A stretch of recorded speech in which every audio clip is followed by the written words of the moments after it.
Bueno, pues la microscopía electrónica de barrido se abrevia con estas siglas o también con SEM. Y bueno, pues se dice que la capacidad del ojo humano es muy limitada, ¿no? Y bueno, pues la microscopía ha permitido observar a esos organismos microscópicos y principalmente aquellas estructuras que van a permitir diferenciarlos y de esta forma conocer quién es el agente causal de una enfermedad o una plaga. Y bueno, es importante saber quién es el agente causal para que de esa forma se pueda haber un manejo, pueda haber alguna solución. Bueno, pues la microscopía de barrido apareció por allá por 1937. Su inventor fue Manfred von Arden. Y bueno, pues él venía realizando por ahí varias investigaciones y por eso es que a él se le considera como el creador. Y en esta ocasión, bueno, su servidor pues estará principalmente hablando en esta parte que tiene que ver con el diagnóstico de patógenos. Para eso pues al menos hay dos metodologías para poder observar los diferentes patógenos. Uno se llama microorganismos en suspensión. Ahí está más o menos lo que es la técnica, la siguiente. También hay otra técnica que se llama microorganismos en agar, es para incrementarlos y de ahí también pues llevarlos con los diferentes pasos a lo que es el microscopio electrónico de barrido. Y bueno, vamos a empezar con el primer agente causal, que en este caso son los virus y los viroides. Estos microorganismos son muy pequeños. Se dice que no tienen vida propia, que tienen que estar se aprovechan de la célula, vegetales, y eso hace más difícil su diagnóstico, ¿no? Y bueno, cuando los encuentran en una célula en pequeñas cantidades, pues también se pueden incrementar, ¿no? Podemos observar cualquier tipo de estos virus, ¿sí? Algunos son muy fáciles de conocer, van a tener ciertas características. Estos se le llaman poliédricos. Vean la forma que tiene y de esta forma pues podemos diferenciar entre ellos, entre un agente causal que es el virus mosaico de la calabaza y el mosaico del pepino, que generalmente pues siempre cuando los vemos en la planta son idénticos, ¿no? Y gracias a su morfología pues los podemos diferenciar a través del microscopio electrónico. Otros virus tienen esta otra morfología, que son virus de varilla y también de varilla rígida, y también de esta forma o con la ayuda del microscopio electrónico de barrido pues los podemos diferenciar. Hay otros que son de varilla flexible, como el virus X de la papa, el virus Y, el virus mosaico de la sandía y el jaspeado del tabaco, y pues también gracias a su morfología podemos observarlos. Hay otros que tienen en forma de bacillus, que inclusive se podrían confundir con esta bacteria, lo que es bacillus, pero con su conformación los podemos diagnosticar. Algunos otros virus y viroides se les considera que tienen la estructura de gemelos, ¿sí? Dos partículas poliédricas, y estos virus pues tenemos a estos tres.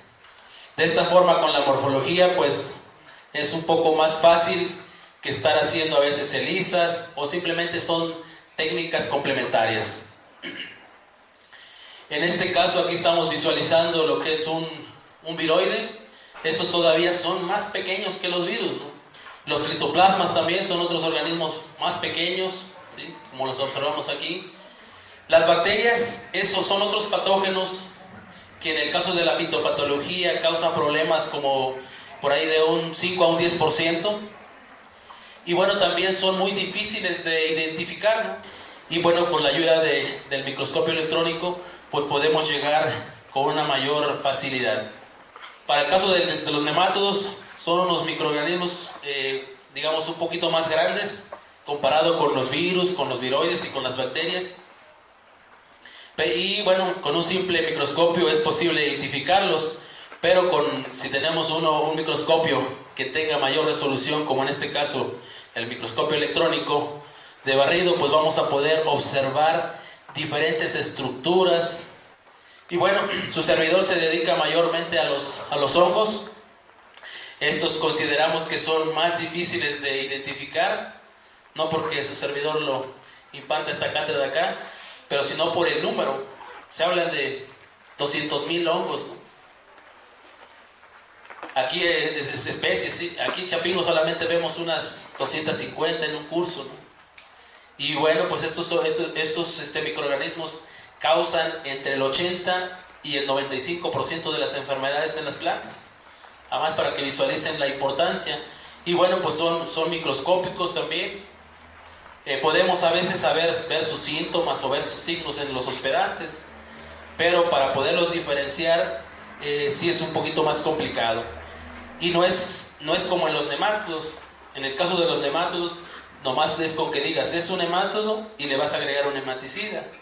Encuentras una bacteria, ahí nada más tienes que saber si es gram positiva o gram negativa, y de esta forma ya puedes hacer un manejo.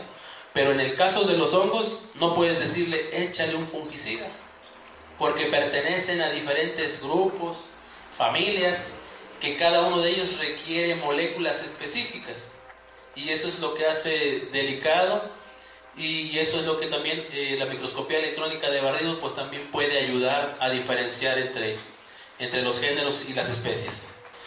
Aquí está otra parte más importante, que es para la identificación de especies de Rhizoctonia solani, que es un hongo también por ahí que causa muchos problemas. Por lo menos puede causar pérdidas por ahí de entre un 15 hasta un 45%, atacando a jitomate, chile, tiene una gran variedad. Y el problema es que no todos los fungicidas sirven para todas las especies. Hay un grupo de fungicidas que se llaman estrobilurinas, y no todas pueden controlar a todas las especies que hay. Rhizoctonia solani es como la más importante, pero tienen, en lugar de formas especiales, se le llaman grupos de anastomosis. Por ahí la literatura habla, hay 8 grupos, y la literatura por ahí habla que hay hasta 12, ¿no? Y son como formas especiales. Entonces es importante saber, a través de esta estructura que se llama fíbula, se pasa la información y se van generando nuevos grupos de anastomosis, como nuevas formas especiales. Y han salido los fungicidas, otra vez hablando de estrobilurinas, pues han generado resistencia, más bien ha generado resistencia a este tipo de hongos por el exceso uso por el uso excesivo de estos hongos. Pero además han aparecido otras especies. Si hablamos de cucurbitáceas, principalmente se habla de Golobinomyces y Coracearum. Pero resulta que hay otras, ¿no? De hecho, al menos aquí tenemos 2. Y esta estructura es un conidio. Cuando vean una planta por ahí que está blanquecina, pues que está atacada por cenicilla. Y les digo, este es un conidio que cuando lo tenemos ahí, pues no sabemos si es de Golobinomyces o si es de Podosphaera hanti, que es una nueva especie que ha afectado a las cucurbitáceas, que inclusive en varias partes del país ya está 3-1. Estos 2 conidios pertenecen a lo que es Podosphaera hanti, que inclusive la taxonomía ha quedado rebasada bajo este conocimiento, porque antes decíamos que formaba más ascas, y definitivamente pues eso ahora ya quedó atrás, ha sido rebasado. Y bueno, con esta técnica pues se hace germinar y se puede apreciar el tipo de germinación, ¿no? Que es bifurcada. Aquí seguimos observando otros cómo se diferencian entre otros tipos de cenicillas. En este caso hay una más que ataca al mango por ahí, que se llama Pseudoidium anacardi. Aquí estamos viendo cuándo es un conidio inmaduro, cuándo es un conidio maduro, cómo se le forman esas ornamentaciones. Y bueno, para diferenciar a las cenicillas, digamos, es relativamente fácil cuando tenemos la fase perfecta, que son los cleistotecios, que son estructuras de resistencia. Pero cuando es a nivel de conidio, varias cenicillas tienen el mismo tipo de conidio. Y por eso es importante ver cómo es su forma. Y de esta forma, esta es la que les digo, es Podozoera hanti, que es el agente causal de las cenicillas en la actualidad, en el caso de cucurbitáceas. Esta es otra cenicilla, vean cómo cambia la forma apical del conidio, y en este caso es una que ataca a la rosa o al durazno. Esto es para identificar otros microorganismos. En este caso es un nuevo hongo por ahí que apareció en la caña de azúcar, y bueno, a través de su morfología pues también se puede identificar.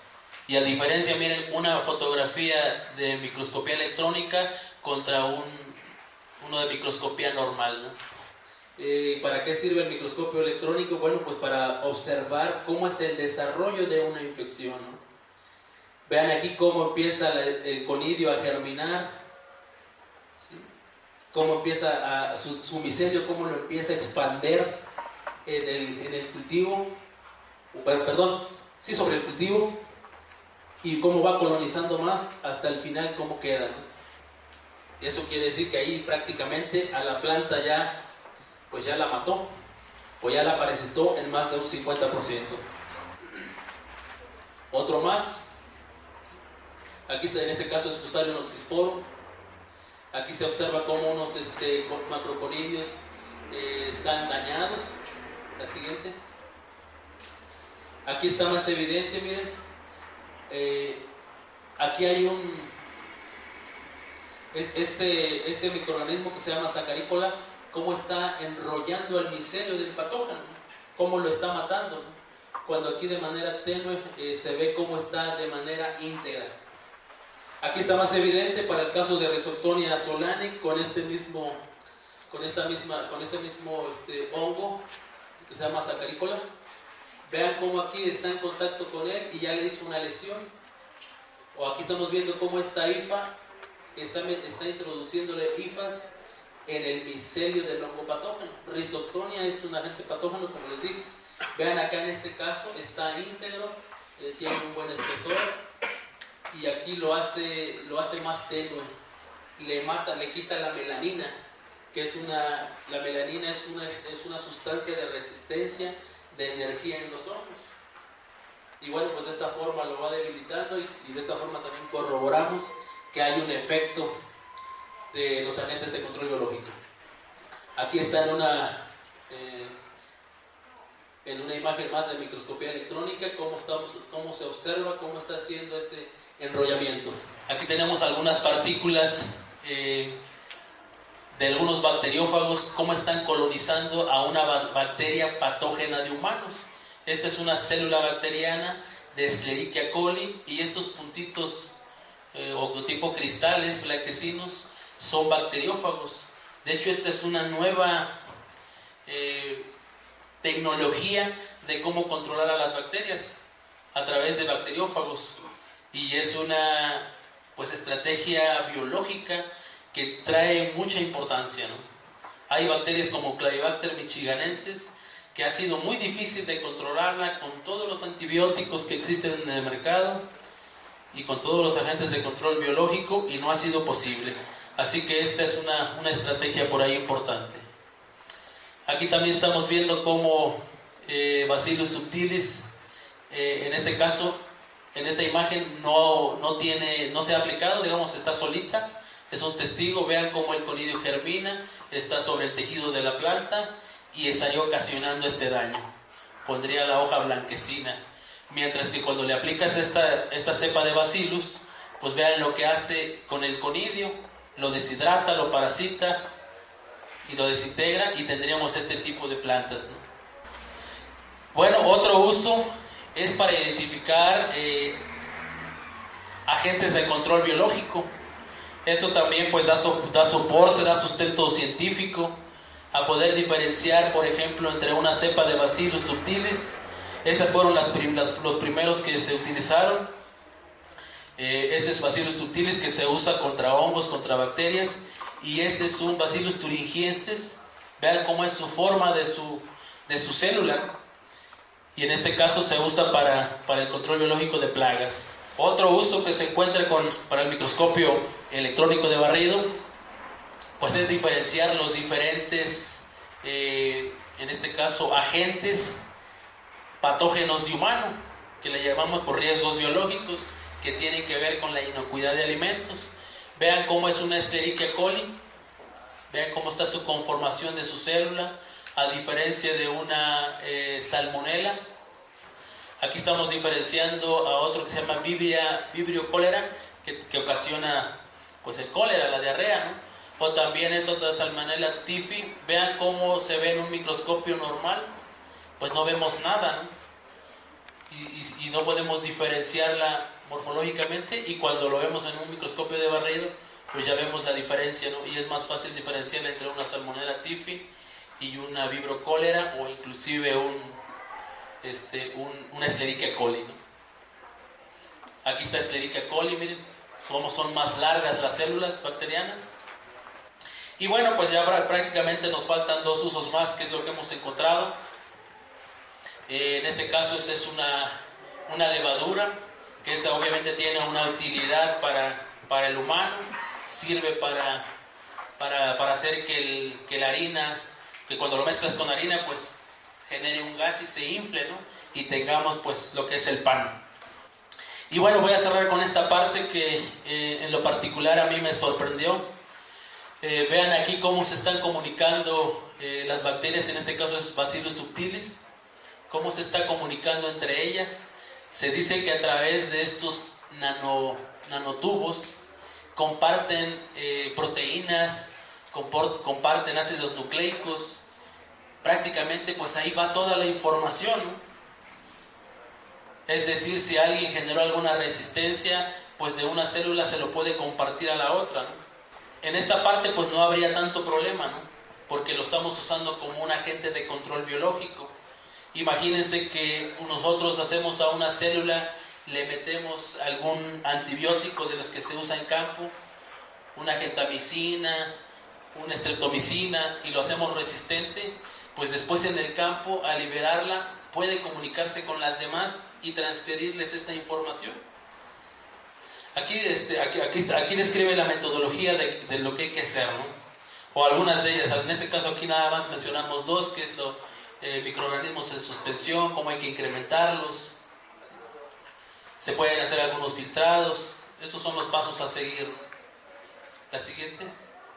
Aquí los tenemos que hacer crecer en un medio de cultivo. Y bueno, pues son diferentes pasos que tienen que hacerse para llegar a ponerlo a la preparación, para poderlo observar. ¿Sí? ¿Alguien más? Bueno, pues su servidor les agradece.